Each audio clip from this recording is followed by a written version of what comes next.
நம்ம கட்சியினுடைய 2வது ஆண்டு விழா, அதாவது 3rd இயரோட தொடக்க விழா. இன்னைக்கு தமிழ்நாட்டில் ஒரு மிகப்பெரிய ஒரு கட்சியாக நம்ம வளர்ந்து இருக்கிறோம் அப்படின்னா அது உங்களால் தான்.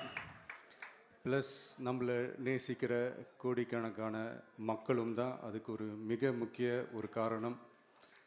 நீங்கள் தான் என்னுடைய ஒரு மிகப்பெரிய ஒரு பலம். உங்களை நம்பி தான் நானும் நம்ம கட்சியும் இருக்கிறோம். இதை நான் சொல்லி தான் உங்களுக்கு தெரியணும்னு அவசியம் இல்லை, இது உங்கள் எல்லாருக்குமே நல்லா தெரியும். அதனால் இன்றைக்கி உங்கள் எல்லாருக்கும், நம்ம கட்சியில் இருக்கிற தோழர்களுக்கும் தொண்டர்களுக்கும் இந்த கட்சியினுடைய ஒரு தலைமை தொண்டனான என்னுடைய வாழ்த்துக்களும் நன்றிகளும்.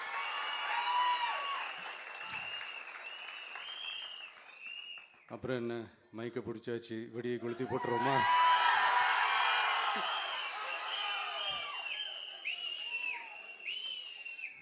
(1977) ஜூன் மாதம்னு நினைக்கிறேன். ஜூன் மாதத்தில் புரட்சி தலைவர் எம்ஜிஆர் அவர்கள் ரேடியோவில் ஒரு பேட்டி ஒன்று கொடுத்தாங்க.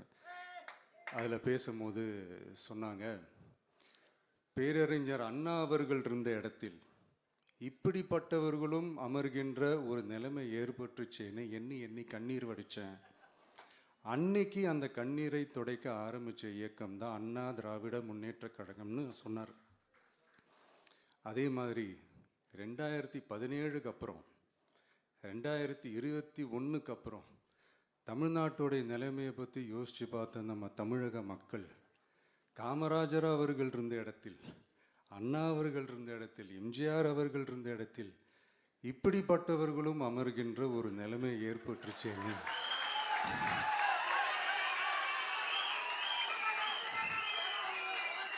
தமிழக மக்கள் கண்ணீர் வடித்தாங்க. இன்னைக்கு இந்த கண்ணீரை துடைக்க ஆரம்பித்த இயக்கம் தான் தமிழக வெற்றிக் கழகம்.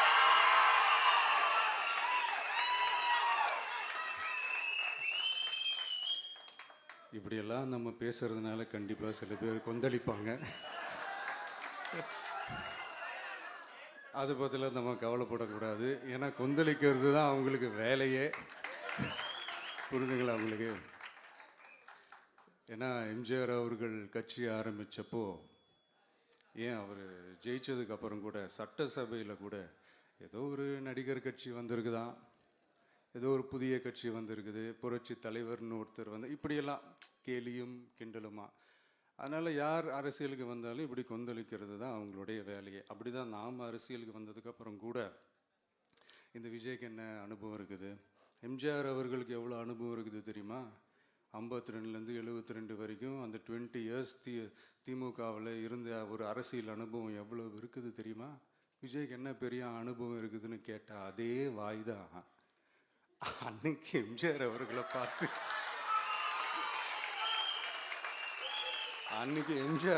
பார்த்து அரசியல் அரிச்சுவடி தெரியாதவர், கவர்ச்சியை மட்டுமே நம்பி இருக்கிறவர், அட்டக்கத்தி, வாய் விளம்பர வள்ளல்,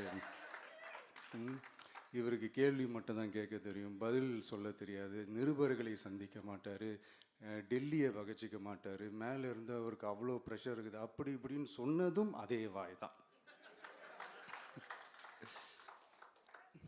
அதனால் எம்ஜிஆர் அவர்களை மட்டும் இல்லை, அவருடைய தொண்டர்களை கூட விட்டு வைக்கலை. அது என்னது, இந்த பளபளப்பு ஜொலி ஜொலிப்பை பார்த்தா பல்லிழிப்பவங்க, இப்படியெல்லாம் கிண்டலும் கேலியுமா, இது எல்லாம் மக்கள் ஒரு மாதிரி சைலண்ட்டாக வாட்ச் பண்ணிக்கிட்டு என்ன பண்ணாங்கன்றது உங்களுக்கே நல்லா தெரியும். அவர் ஜெயிச்சதுக்கப்புறம் இந்த அரசியலில் பழந்துன்னு கொட்டை போட்ட அனுபவிச்சாலையும் இருப்பாங்கன்னு சொல்லுவாங்கள்ல, அவங்க எல்லாருக்குமே அந்த கோட்டைன்றது ஒரு பகல் கனவாகவே மாறிடுச்சுன்னா பார்த்தீங்க. 77 மாதிரியே இப்போவும் அந்த பழைய தேஞ்சி போன, துருபிடிச்சி போன, நஞ்சு போன அதே அந்த பழைய வெப்பனையும் இப்போவும் கையில் எடுக்கிறாங்க. அதனால் மை டியர் ஜென்டில்மேன், டெக்னாலஜிலாம் வளர்ந்து வேற எங்கேயோ போயிட்டுருக்கு. அட்லீஸ்ட் உங்கள் டெக்னிக்கையாவது கொஞ்சம் மாற்றுங்க பாஸ்.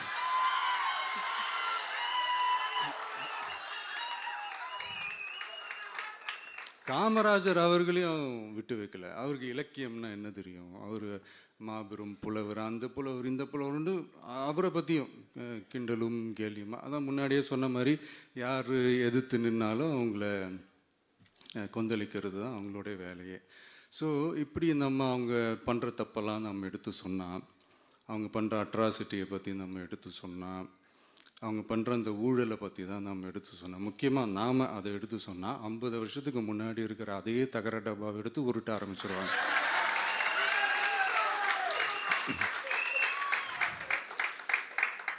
பவளவிழா பாப்பாவுக்கு வேற என்ன தெரியும்?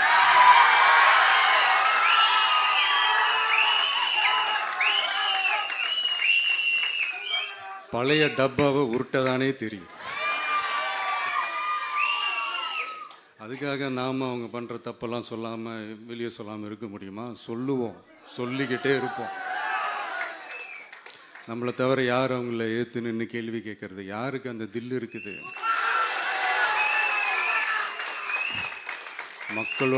மக்களோட ஒரே பிரதிநிதி நாம் மட்டும்தான். ஸோ இப்படி இருக்கிற இந்த நிலைமையில் இன்னைக்கு இந்த டிஜிட்டல் உலகத்தில் திருவள்ளுவர் இருந்திருந்தாருன்னா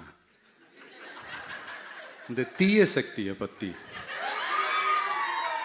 என்ன திருக்குறள் எழுதியிருப்பாரு?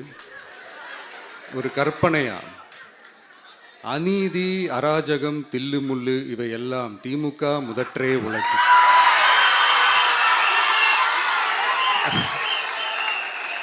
ஒரு கற்பனையா?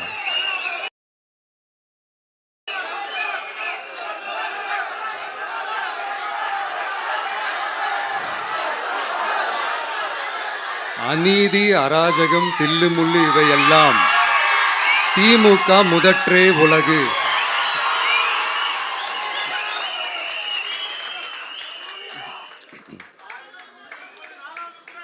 அடுத்து இந்த என்னப்பா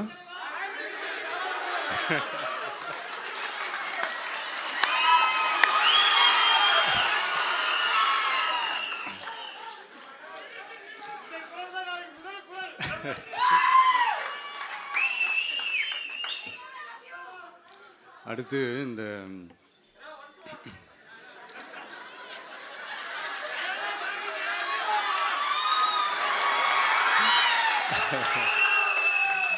சொல்லிட்டேன், 2 வாட்டி சொல்லிட்டேன்.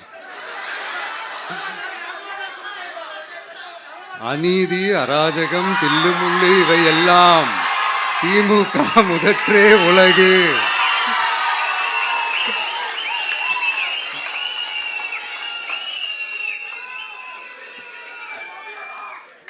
அடுத்து இந்த மும்முனை போட்டி, 4 முனை போட்டி அப்படிலாம் சொல்கிறாங்களே, சரி அவங்கள பொறுத்த வரைக்கும் அப்படியே இருக்கட்டும். அதில் மாபெரும் மக்கள் சக்தியாக நம்ம அணி ஒரு பக்கம், அடுத்து திமுக தலைமையில் மற்ற கூட்டணி கட்சிகள் ஒரு பக்கம், அடுத்து பாஜக தலைமையில் மற்றும் பலர்.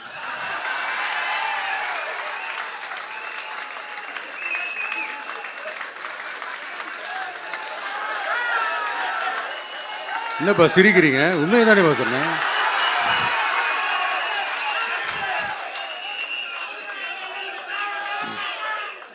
ஸோ இப்படி எத்தனை சக்திகள், எத்தனை பேர் வந்தாலும் திமுகவை வீழ்த்துறதுக்கு மாபெரும் மக்கள் சக்தியான நம்மளால் மட்டும்தான் முடியும். நம்ம டிவிகேவால் மட்டும்தான் முடியும். ஸோ இப்படி இருக்கிற இந்த நிலைமையில் ஏய் விஜய் வீட்டு விட்டு வெளியே வா, ஏய் விஜய் வீட்டு விட்டு வெளியே வா, இப்படியெல்லாம் கேட்கும்போது எனக்கு எப்படி அது தோணுதுன்னா, ஐயோ இவங்க ஒவ்வொரு வீட்டில் இருக்கிற ஒவ்வொரு விஜயும் இவங்க கூப்பிட்ற மாதிரியே எனக்கு தோணுது. அப்படிதான் எனக்கு தோணுது. அதனால பொறுங்க பாஸ், வருவாங்க, முறையாக வருவாங்க. ஓட்டு போடுற அன்னைக்கு ஓட்டர் ஐடியை கையில் எடுத்துக்கிட்டு ஒவ்வொரு வீட்டில் இருக்கிற ஒவ்வொரு விஜயும் ஒவ்வொரு விஜயும்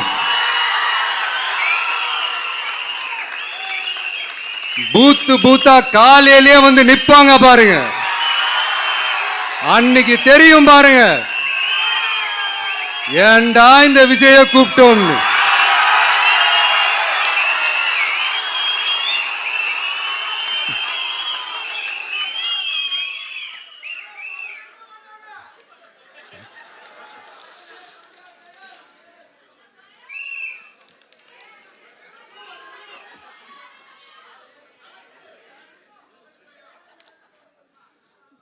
ஸோ இப்படி பேசினா உடனே இவரு நான் சினிமாவா இது அப்படின்ட்டு ஆரம்பிச்சிருவாங்க.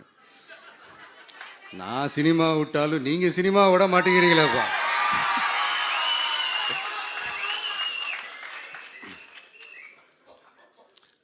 அப்புறம் இன்னொரு ரீசெண்டாக அந்த ஒரு விஷயம் போயிட்டு இருக்குல்ல, இந்த கருத்து கணிப்பு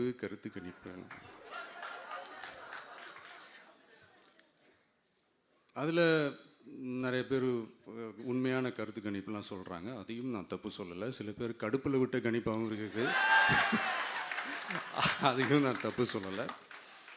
இந்த கடுப்பில் விட்ட கணிப்பாளர்களுக்கு நான் சொல்லிக்கிறது என்னென்னா, ஒவ்வொரு ஊராக தெருவாக வீடாக போய் நீங்கள் அந்த கருத்து கணிப்பு எடுத்து பாருங்கள். ஒவ்வொரு வீட்லேயும் டிவிக்கு இருக்கிறத நீங்கள் பார்ப்பீங்க.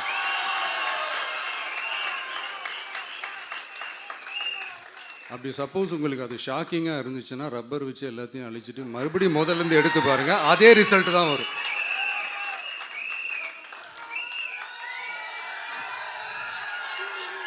இது என்னப்பா லாஜிக்கு, அது எப்படி எல்லார் வீட்லேயும் டிவிக்கு இருக்கும் அப்படின்னு நீங்கள் கேட்டிங்கன்னா, ஒரு சின்ன சாம்பிளுக்கு ஒரு சின்ன டெஸ்ட் ஒன்று பண்ணி பாருங்களேன்.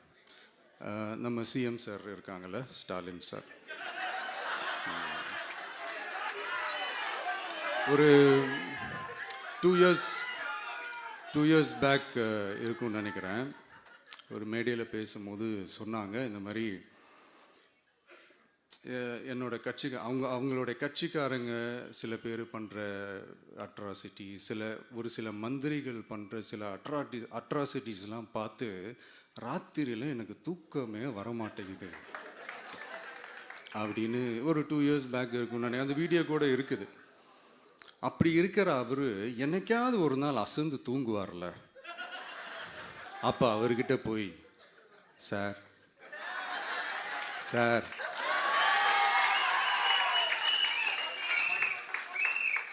எந்த சின்னத்துக்கு சார் ஓட்டு போடுவீங்க அப்படின்னு கேட்டு பாருங்க.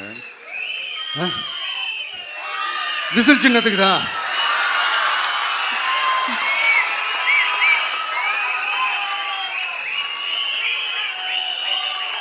தூக்கத்தில் இப்படி டப்புன்னு எழுப்பி கேட்டால் டப்புன்னு உண்மையை போட்டு உடைச்சிருவாங்க. அதுக்கு சொன்ன அப்படி இருக்கிற இந்த நிலைமையில டிவிக்கே வந்து சிட்டியில் தான் இருக்குது, டவுனில் தான் இருக்குது, வில்லேஜ் சைட்லலாம் இல்லை அப்படின்னு சொல்கிறவங்களுக்கு இந்த மாதிரி சில டெஸ்டெல்லாம் பண்ணி பாருங்கள், தெரியும்.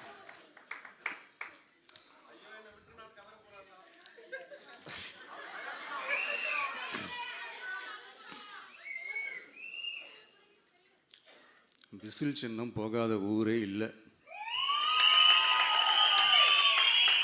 விசில் சின்னம் எங்கெல்லாம் இருக்குதோ அங்கெல்லாம் டிவிக்கே இருக்குதுன்னு அர்த்தம். என்னுடைய அம்மா, அக்கா, தங்கைகள், அண்ணன், தம்பிகள் டிவிக்கேக்கு ஓட்டு போடுறத யாராலையும் தடுக்க முடியாது.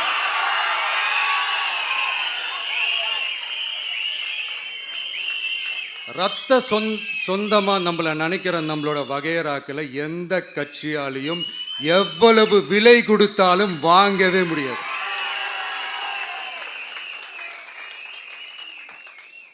நான் ஓவர் கான்ஃபிடென்ஸில் பேசுகிறேன் அப்படின்லாம் நினைக்காதீங்க. இதுதான் கள நிலவரம், கள யதார்த்தமும் இதுதான். தீய சக்தியை வீழ்த்துறதுக்கு தூய சக்தியான நம்மளால் மட்டும்தான் முடியும். இந்த 2026 சட்டமன்ற தேர்தலில் டிவிக்கே தான் மக்களோட ஒரே ஆப்ஷன். Otherwise no diversion.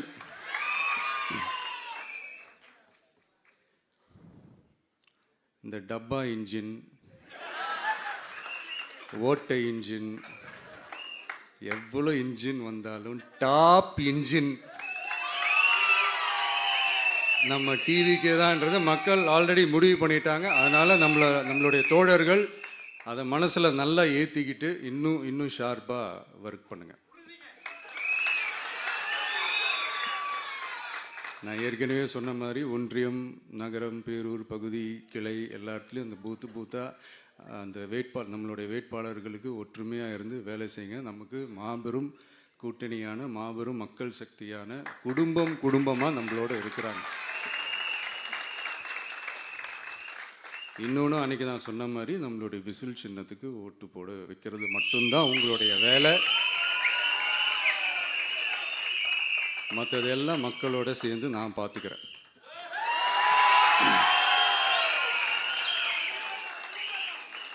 தமிழ்நாட்டோட அரசியலில் த விசில் ப்ளோயர் இஸ் டிவிகே.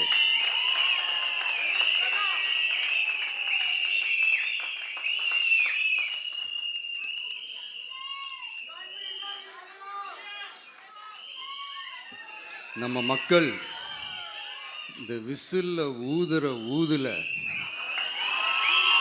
இந்த தீய சக்தியும் இந்த ஊழல் சக்தியும் தெரிச்சு ஓடணும். எப்படி தெரிச்சு ஓடணும்?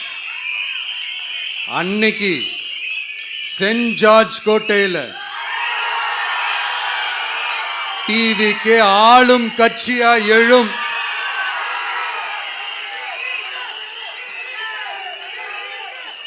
உங்களோட நான் இருக்கேன், நம்மளோட நம்ம மக்கள் இருக்கிறாங்க. இதுக்கு மேல என்ன வேணும்? கான்ஃபிடென்ட்டா இருங்க, நல்லதே நடக்கும், வெற்றி நிச்சயம். மீண்டும் சந்திக்கும் வரை நன்றி, வணக்கம்.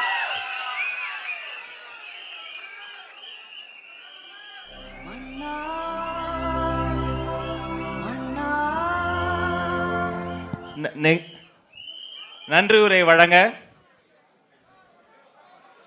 வெற்றி தலைவர் அவர்களுக்கு நம்முடைய மாநில நிர்வாகிகள் பொன்னாடை போற்றி கௌரவம் செய்கிறார்கள்.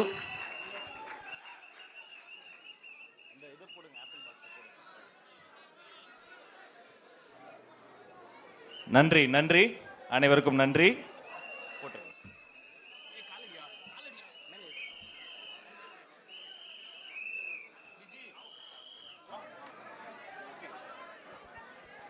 மாநில நிர்வாகிகள் மலர் கொத்து கொடுத்து மரியாதை செய்கிறார்கள். மேடையில் தலைவரோடு ஒரு நிழற்படம் எடுத்துக் கொள்கிறார்கள். உங்கள் அத்தனை பேரின் சார்பில் வெற்றி தலைவர் அவர்களை வாழ்த்தி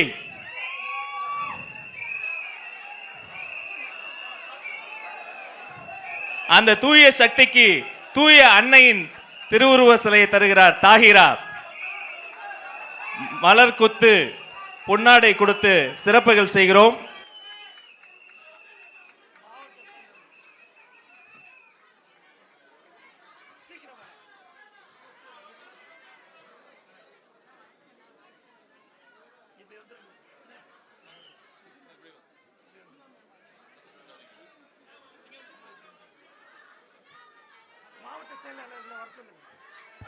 மாவட்ட செயலாளர்கள் மட்டும் மேடைக்கு வராங்க.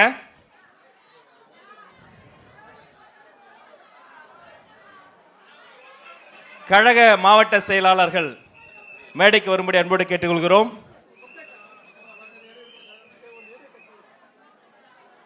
ஒருங்கிணைந்த சென்னை மாவட்டத்தினுடைய கழக மாவட்ட செயலாளர்கள் சென்னை கோட்டையை, சென்ட் ஜார்ஜ் கோட்டையை வெற்றி கோட்டையாக மாற்றப் போகிற கழக மாவட்ட செயலாளர்கள்